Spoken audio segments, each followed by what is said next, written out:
Hi there. In this short video tutorial I'm going to show you how we can change the distance between two objects in our scene in a photograph simply by changing our own position. If you look behind me, I've got the church one side and I've got the shrine to Jesus Christ, which is that little triangular sort of pyramid shaped thing up on the green hill there. Now, looking from where I'm standing now, they're quite far apart, and we've got the road also in the composition. So starting with a photograph from here, I am now going to show you, using the video and using photographs, how when we move our position that we can actually make those two objects appear closer together. And it's a good example of how really photography is all about perspective. And it's a good example of how simply by changing your position, you can alter dramatically how your picture looks. Okay, so let's try it out, shall we?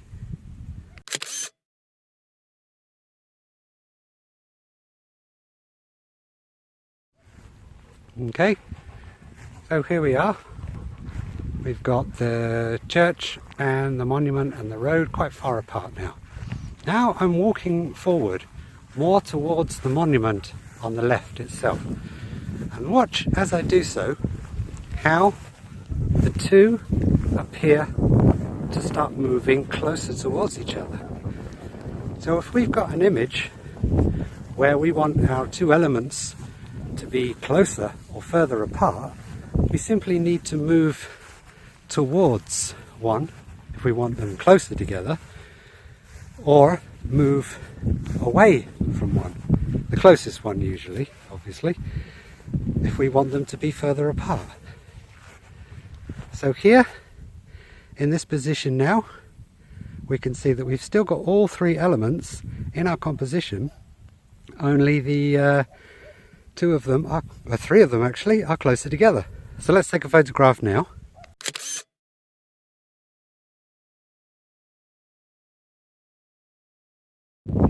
Okay, now we're going to move even more closer. Now I'm going to get right up close to the shrine to Jesus Christ. And you're going to see how we can pretty much make the church and the shrine next to each other. Here we go. So there you go, see? I'll take a photo of this now. So as you can see, as the background object was to the right of my foreground object, then I needed to move in the opposite direction. So I needed to move to the left, essentially towards my foreground object, in order to line the two up. And conversely, in order to separate the two objects, then as my background object was to the right, I needed to move in the same direction as my background object in order to separate that from my foreground object.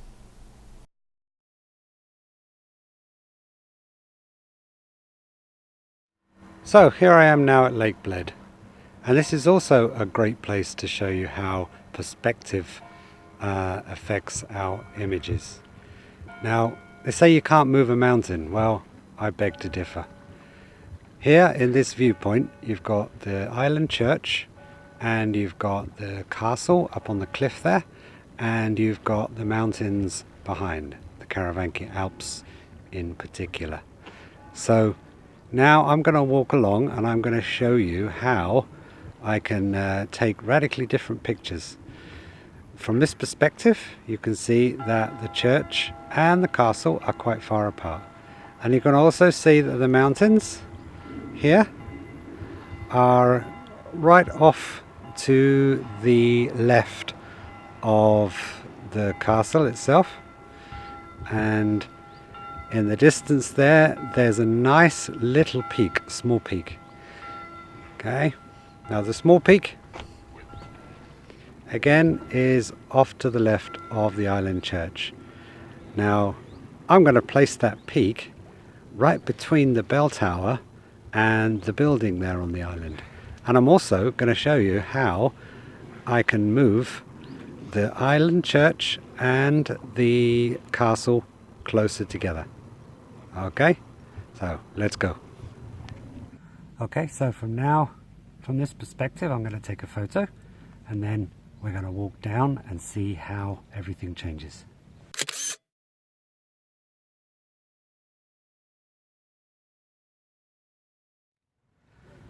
Okay, so here's our perspective, standing here with the island church and the castle quite far apart, and the big peak and that small peak right between them. Okay, now what I'm going to do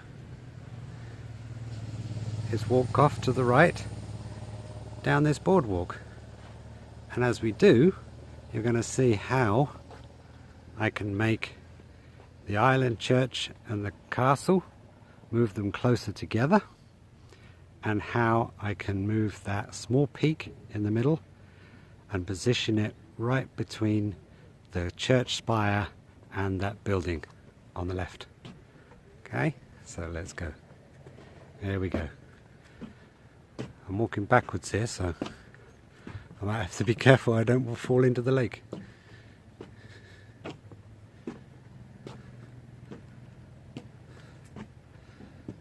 You can see already that the gap between the church and the castle is already closing. I'm moving that small mountain peak ever closer to the island and the church.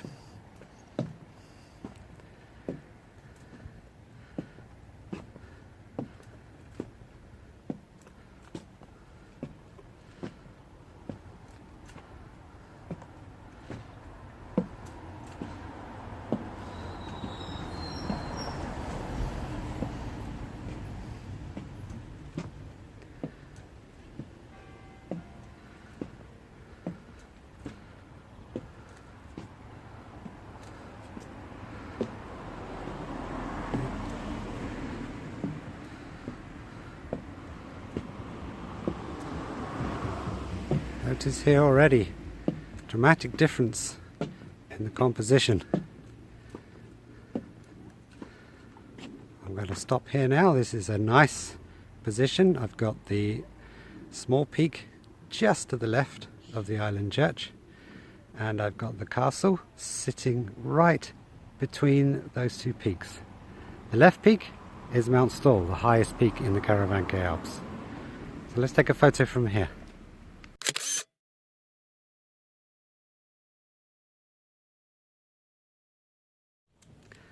Okay, now let's continue walking down the boardwalk to the right. And let's move the church and castle closer together. And let's put that little mountain peak right between the spire and the building on the left, just as I said.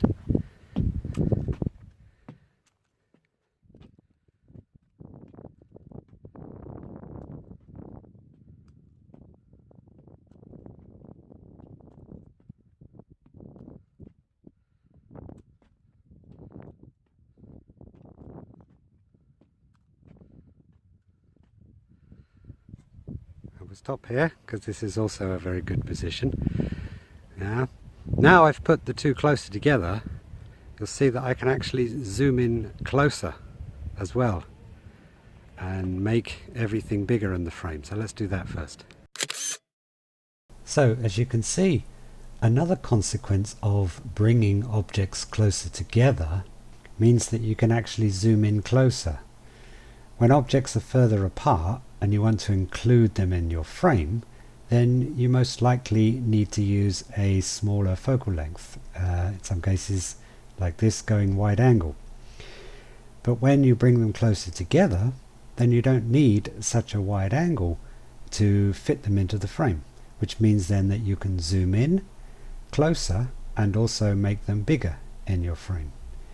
As you can see in the first photo I took, which was at 35mm focal length, I wasn't able to fit the mountain to the left of the castle into the frame without going wider. But in this photo, which I took at 40mm, so a longer focal length, in this case I was also able to fit the mountain to the left of the church into the frame. Now let's carry on and put that peak between the spire of the church and the building, just as I said.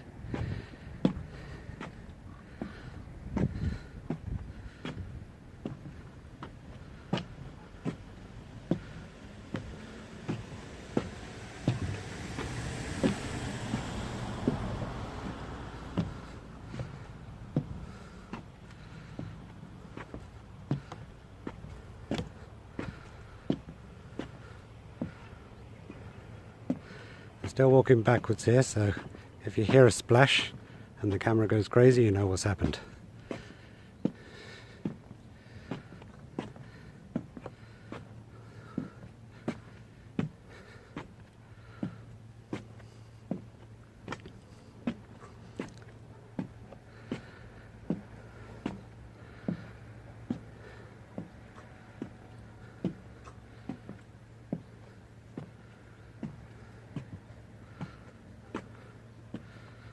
Go, getting there. Church and the castle are really getting closer together now.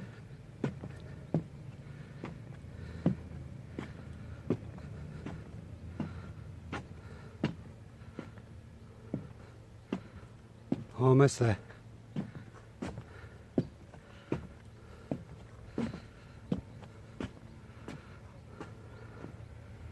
There we go.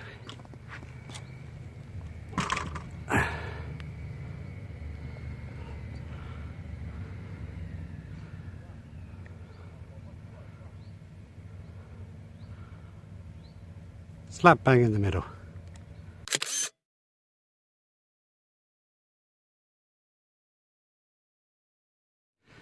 So you can see here from this perspective, you can also get Mount Stoll into the composition without having to go too wide.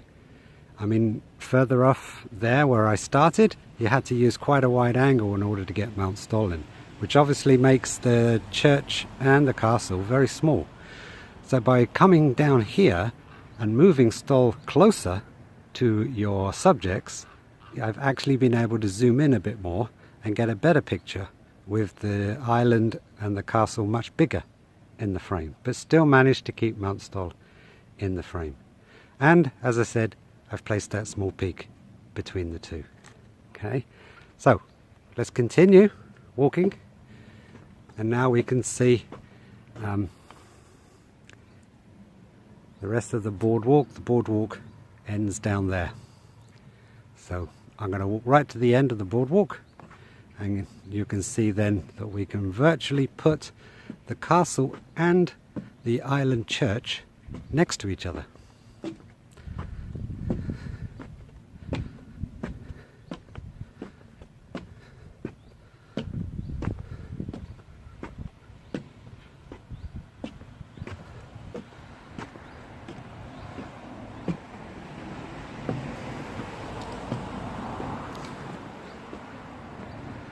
Now from here, this is kind of the furthest you can get, where you can get the island church, the castle, and that small church. This is the Church of St. Martin, I think, the little white church in between them. So from here, as you start moving, you start to lose that church in the middle. So from this perspective, you can get all three as close as possible.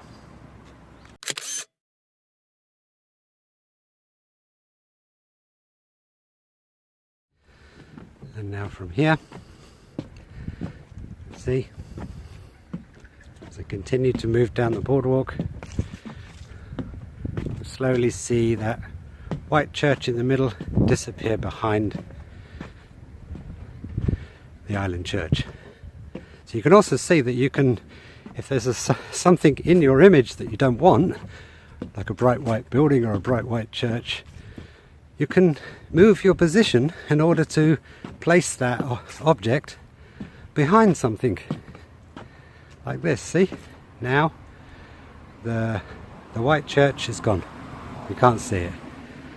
Now we've obscured it with the island. And now the church and the castle are really getting close together. And you can also see from here we get a much wider view too of the whole range of the Karavanki Alps.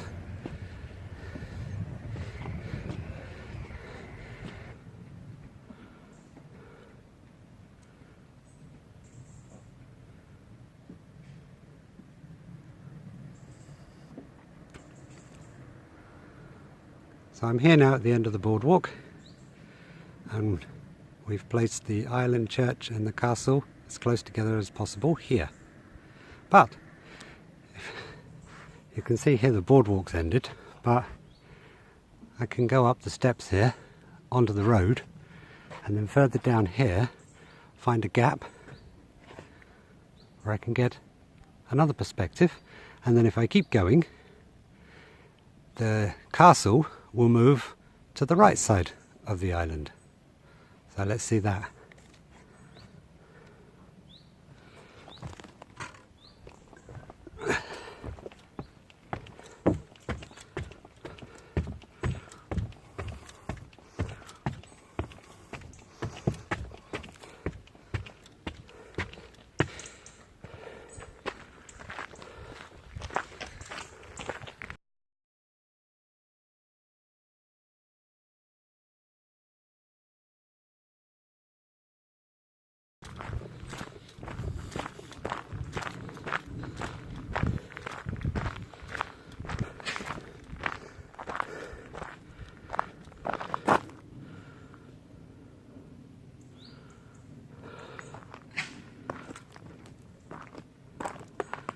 Voila. Now we have the two almost sitting on top of each other. Well, actually the castle almost sitting on top of the island church. So as you can see, basically what we need to do is compare the objects in our scene. We need to look at the object that is closest to us and compare it with the object behind that you want to bring closer or move further away. So essentially the rule of thumb is that if the object behind is to the left, then you need to move to the right, the opposite way, in order to line up these two objects. So in order to bring the object behind closer to the object in front. Or if you want to separate them, and again your object behind is to the left, then you need to move in the same direction. You need to move to the left, and that will then separate the background object with the foreground object. It will increase the distance between the two. Conversely, if the object behind is to the right of the object in front, then it's the opposite. To separate them, if the object's on the right, you need to move the same way, move to the right. To bring them closer together, if the object's on the right, then you need to move opposite. So you need to move to the left. So essentially what you're doing by moving in the opposite direction to which the object in the background is, you start to line the background object up with your foreground object. So of course what we can also do with this is we can actually move background objects from the left side of our foreground object to the right side of our foreground object, simply by continuing to keep moving in that direction. So once again, if the background object is to the left of your foreground object and you want this background object to be on the right side of your foreground object, then as I said, you move in the opposite direction. You move to the right to bring them closer together, and then you just keep on moving, and that eventually that background object will move to the right side. So you can see where I ended this video, where I brought the castle and the church right next to each other. The castle was still just a bit to the left. So if I had kept continuing to walk to the right, then as you'll see in this photo I'm going to show you now, the castle then appears on the right side of the church. And now I'm in a different position. So there you have it. Two great examples of how changing our perspective and moving around can dramatically alter how our photos look. Now we can't move inanimate objects in our landscape, but we can move ourselves to reposition them in our composition. So get out there and get moving and see how your photos look totally different. Thanks for watching. Hope you've enjoyed this. Please like and subscribe and check out my other videos, and catch you later.